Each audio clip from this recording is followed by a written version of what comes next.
warahmatullahi wabarakatuh.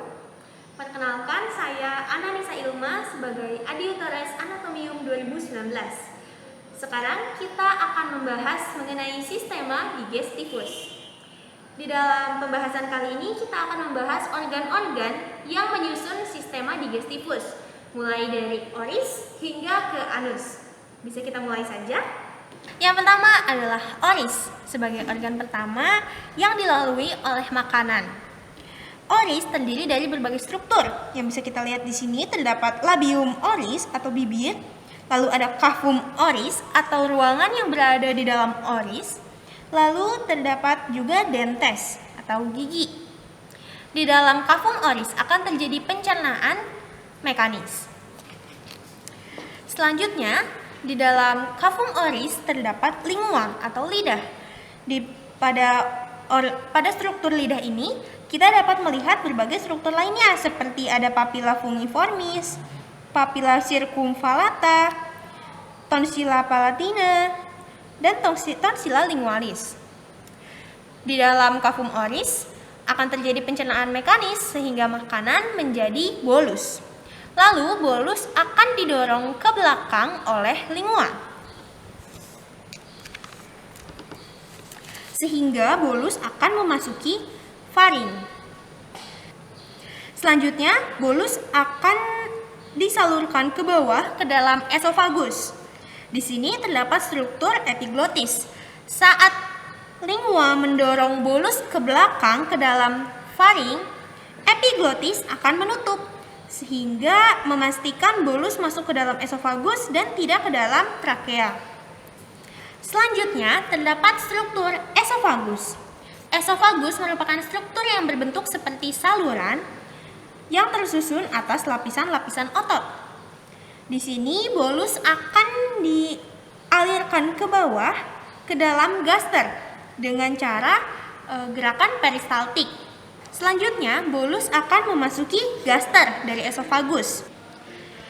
Bolus yang masuk ke dalam gaster akan dicerna secara kimiawi. Selanjutnya, kita juga bisa melihat beberapa struktur yang terdapat di dalam gaster. Bisa dilihat di sebelah sini. Terdapat rugae gaster, lalu terdapat juga pylorus. Nah, bolus yang sudah dicerna secara kimiawi akan menjadi kimus. Kimus selanjutnya akan dialirkan ke dalam duodenum. Nah, bisa kita lihat strukturnya di sini duodenum. Ya, kimus akan masuk ke dalam duodenum. Lalu di sini kita bisa melihat struktur pankreas. Nah, di sini pankreas akan mengalirkan enzim-enzim ke dalam duodenum sebagai enzim pencernaan yang akan membantu mencerna kimus. Nah, bisa dilihat di sini yang lebih jelas. Di sini terdapat saluran yang akan masuk ke dalam duodenum. Namanya adalah ductus pancreaticus major. Selanjutnya, setelah melewati duodenum, kimus akan disalurkan ke dalam yeyunum dan ileum. Bisa kita lihat di sini strukturnya. Yeyunum dan ileum. Selanjutnya, dari dalam ileum, kimus akan masuk ke dalam cecum sebagai bagian dari intestinum crassum. Bisa kita lihat di sini. Berikut merupakan ileum terminal.